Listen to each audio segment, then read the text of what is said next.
Hello and welcome to Art Alive. Today we're at FACT and we're going to meet with the curators and the artists behind this new exhibition, Build Your Own Tools for Sharing, that looks at collaborative making through craft and technology.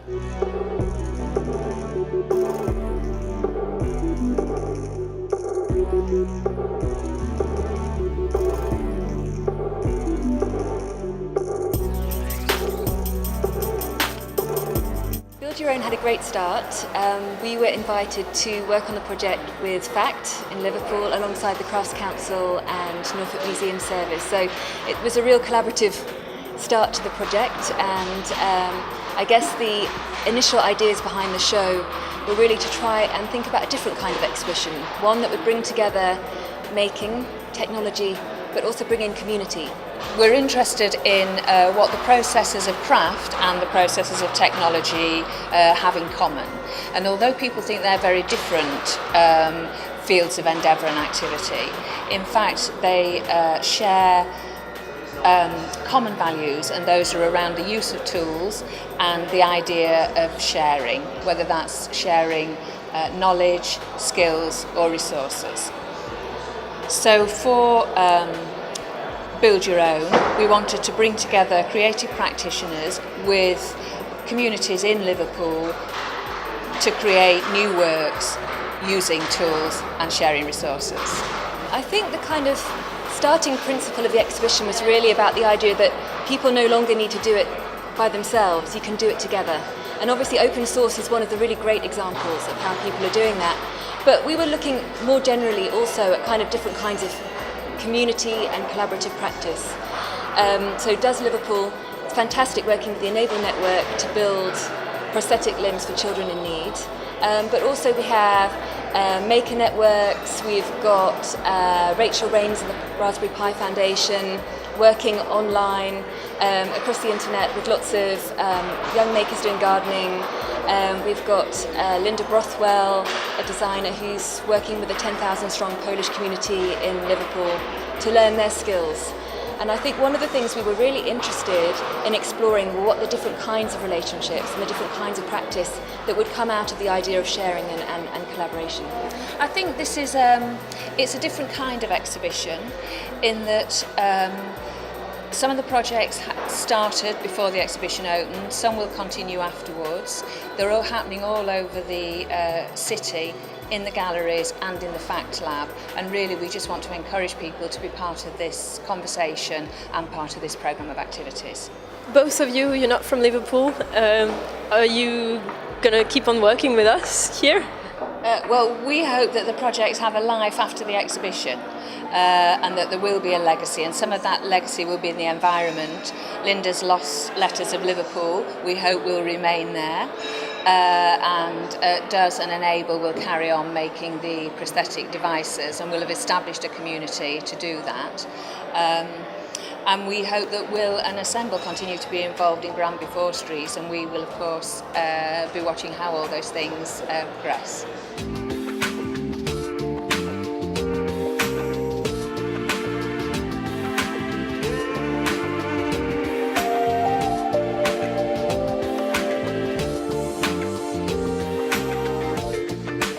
With Linda Brothwell for your work Act of Care. Mm-hmm. Can you tell us a little bit about it? Yeah, sure. So Acts of Care is a wider project that I run in the UK. So in Build Your Own exhibition at FACT, there is the Sheffield edition and the Liverpool edition, both on show. So Acts of Care is really about heritage, craft and technique and tool making, and to use these ideas together to create a publicly cited repair intervention that stays on site, not just throughout the course of the exhibition, but permanently. Okay. So it started in Sheffield actually, yeah? So it started in Sheffield, which I did a project in 2013 for Jerwood Makers Open. And I worked in the building called Portland Works, which is actually where stainless steel was discovered 100 years ago when I did it in 2013. And there I created small stainless steel shims, so stainless steel small blocks, which I put into the walls of this building to kind of create a trail and to look at repair and this kind of faceted, beautiful structures in the wall. But part of the project is also to make the tools to do these techniques and to invent them in sometimes because they're not really used like this. So I made a series of tools, so hammers and chisels and large pieces to work on called a stiddy. And then also the publication, which is about the research and kind of the wider documentation of the project. Okay, shall we have a look at the Liverpool one then?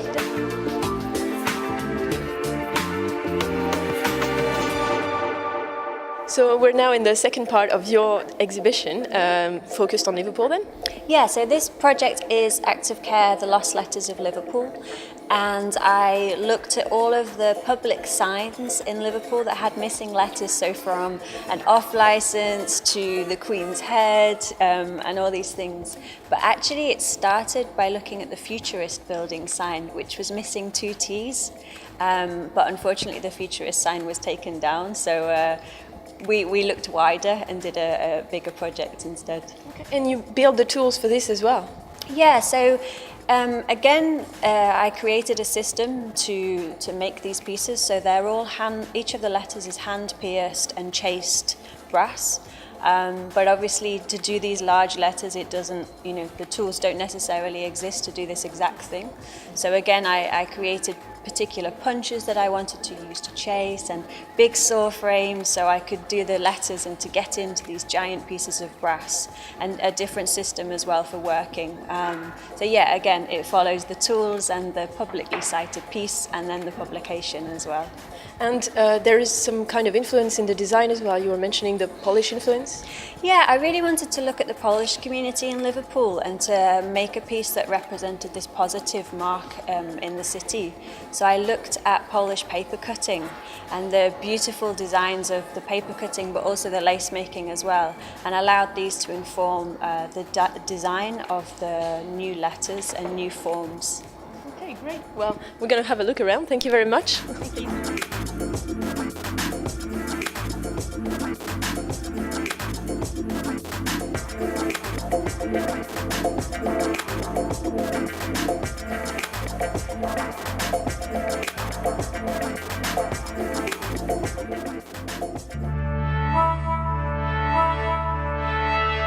I'm now with Rachel Rains. Can you explain us a little bit your work?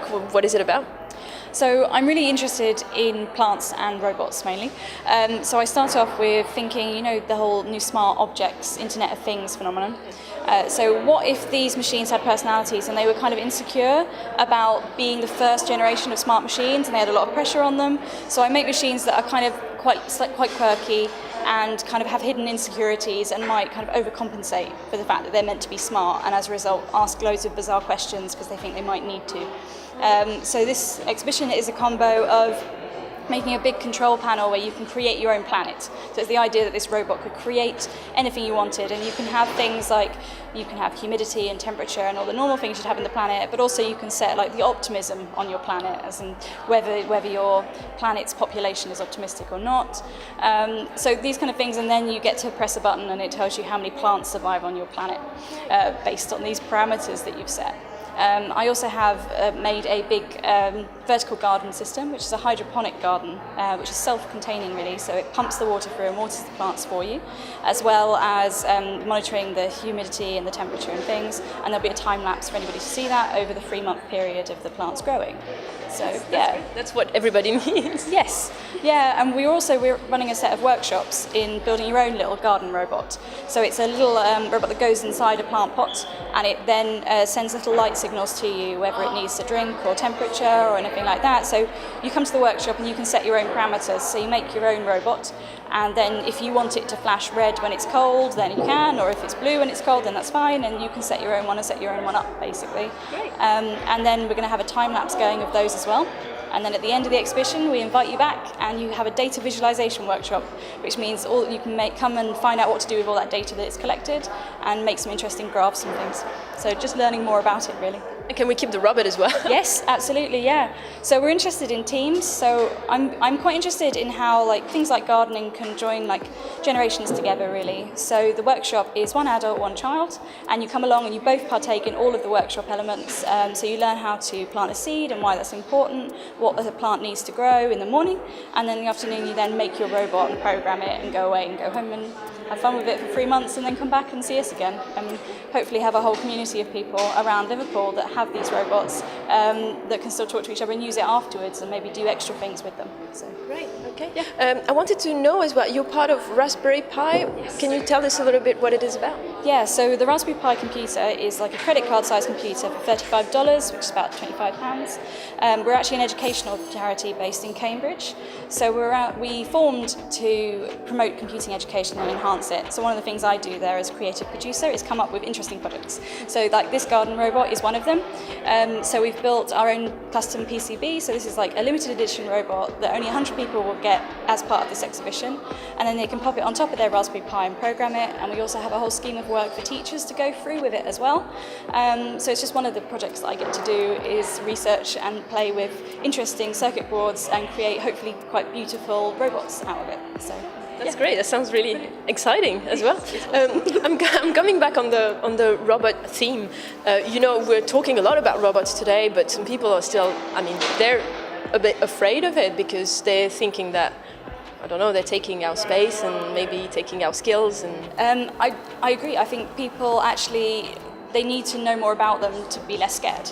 So one of the things that we do is we make it less intimidating. So if I can help you like break up a computer and understand which bits do what, you'll understand it and feel empowered to feel a bit okay being in your environment. So the robots that we're making, like it doesn't make buzzy noises at you and like it doesn't annoy you.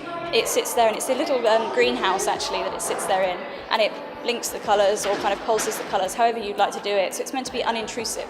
So it's kind of this anti-alarm system because you don't want it to be in your face all the time asking you to do things, but actually it just kind of sits back and notifies you in kind of your surroundings. So I'm really interested in this kind of passive computers in your home, but being totally informed on why they're there and what they're doing. So we're not collecting weird data that you've had to sign like a mile-long terms and conditions about. You get to choose what data it collects in the workshop in this case, and that means you know exactly where it's going. So our robots don't connect to the internet actually. We made a conscious choice of doing that because we wanted it to be really inclusive for anybody. So my dream would be that my gran was able to have it at her house. She doesn't have an internet connection, but she would still love a gardening robot. Like she would love to have this as a thing. And she was really interested, so on the circuit board we've got written kind of this is a resistor, this is an LED, and I was showing my gran. And she was like, actually it's really interesting to see where these things are because they're not as scary as I thought they were, and they're not all the same because you kind of look at them and you're completely alien. So it's about making that really inclusive and not scary because it's really not scary, and it becomes really fun when you get to kind of grips with it. And I find that it's really empowering to be able to be like, right, I can make this thing do anything I want, actually, and hopefully encourage people to feel better about the technology in their home, but also ask questions about what technology we do use and things. Because in the next kind of 10, 20 years, we need to all be thinking about that, not to be scared, but just be informed. And you're linking it with the environmental issues as well. I mean, doing this big garden, is it something that you're working on usually or something that you wish to work more on? I think urban gardens are really interesting in themselves, in the sense of actually a lot of us live in cities now, especially kind of you get this intersect with technology and kind of I want to live in a big city and all this kind of stuff, and I thought it's really interesting to kind of bring that back and go, well actually something as simple as growing a plant, like actually there's some really complex processes going on there and we can read loads into it, or we can simply do it and get our hands dirty. And I kind of want people to do exactly the same with robotics, is there's loads of those you can learn, but actually you don't need to know an awful lot to get started. So I just think it's a really nice balance between the two. And who doesn't like eating their own salads at home, like picked, it's amazing. So yeah. Very good. Thank you very much again. Thank you.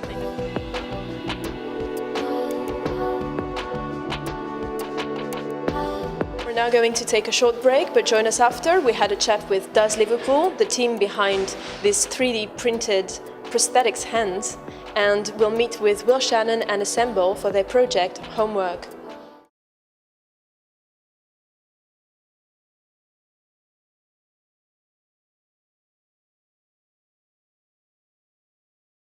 Welcome back on Arts Alive. This week we're discovering the exhibition Build Your Own Tools for Sharing on display at FACT, and we've met with some of the artists. Amongst them, the local community Does Liverpool.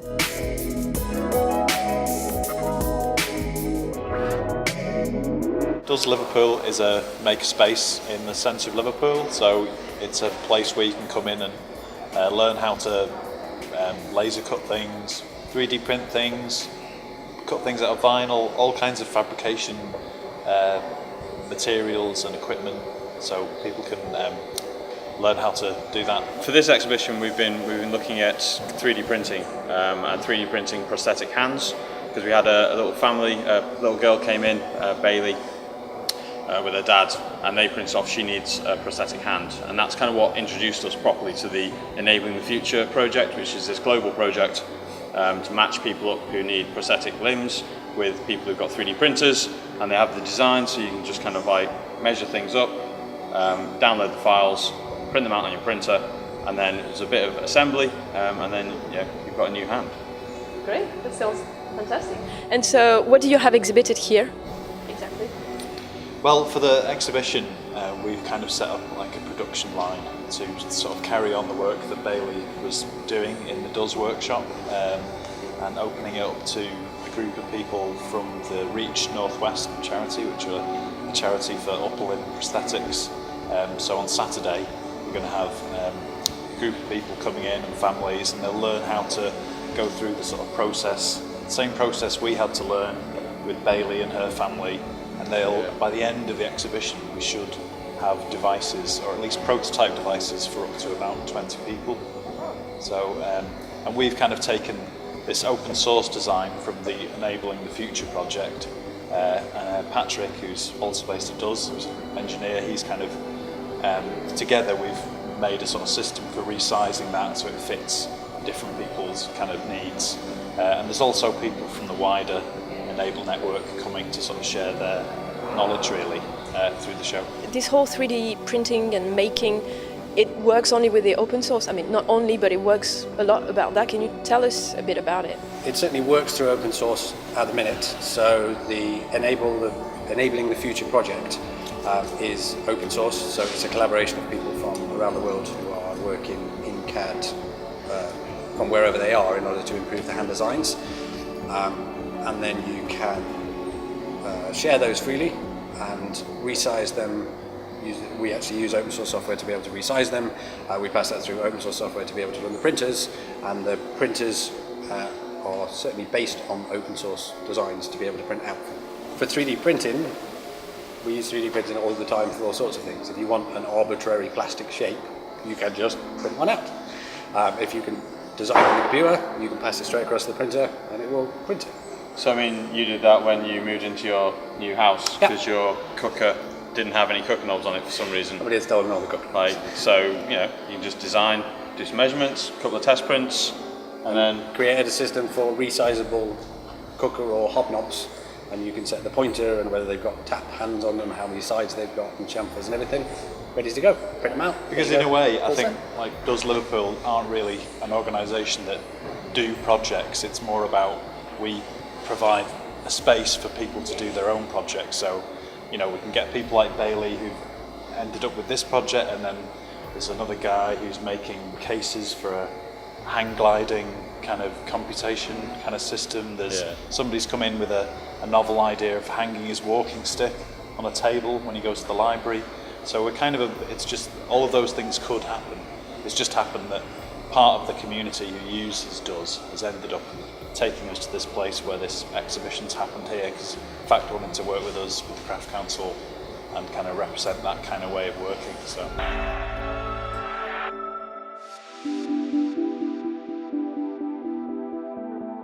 I'm now with Will Shannon and Louis Jones from Assemble. Hi. Hello. Hi. Can you tell us a little bit about your work here, homework? Okay. Do you want to start, Louis? Yes. So it's a project which has been started about 6 months ago, where it was just kind of joint collaboration with ourselves and Will, where we set up a kind of a mini mantelpiece making factory in the back garden of a terraced house in Cairn Street in Granby. Okay. How did you come up with this idea? Why did you want to work on this? Well, originally it was part of a much bigger project. There was a much bigger proposal to make a whole series of architectural kind of fixtures and fittings in the house on Cairn Street. But we just kind of focused on one of those features and made just the one. Yeah. Because the mantelpieces are going into houses which are being refurbished by a kind of a local residents organisation called the Granby 4 Streets Community Land Trust, and they're houses which have been empty for up to kind of 20 years, and that's a hugely kind of damaging process. Just it's meant that a lot of the kind of original features and the character of the homes has been lost, and so this is an opportunity to kind of contribute to the developing a kind of new character for the homes by making these kind of very handmade elements for the front rooms of each house. Okay. And did you create any tools for that? I mean, since the theme of the exhibition is build your own tools. Yeah, I mean, it's build your own tools for sharing. So, I mean, the tools are off the shelf. We went to the kind of builders merchants and kind of used the kind of everyman tools that are available to people, from high street stores and stuff. So it's not kind of exclusive, and they're not tools designed especially for the exhibition. But the kind of installation, I guess, is kind of reappropriating the backyard space and kind of making it in the home, whether it's an extension of the home, the backyard or whatever. So that people understand a little bit better, it's not in Cairn Street, the exhibition is actually here in fact, and you've moved it. Yeah. Okay. I mean, our original proposal was to sort of take over a house and use each of those rooms for doing different kind of craft trades, I suppose. Wood turning, plastic works, some ceramics, some concrete casting, a small foundry.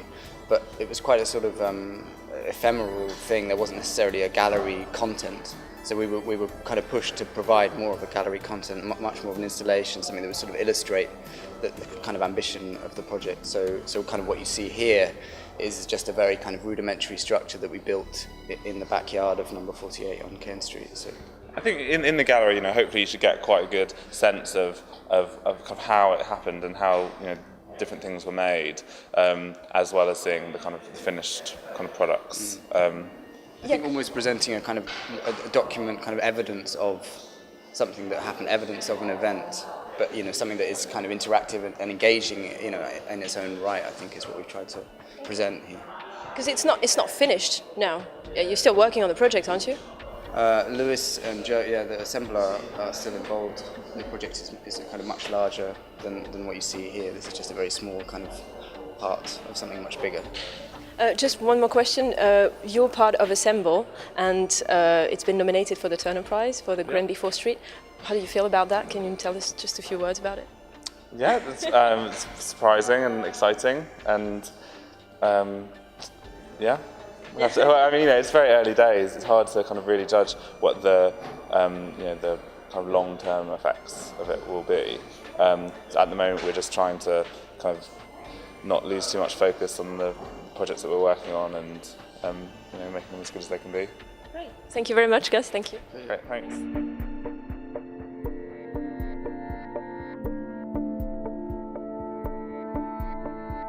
That's all for us for today on Art Alive. Join us next week.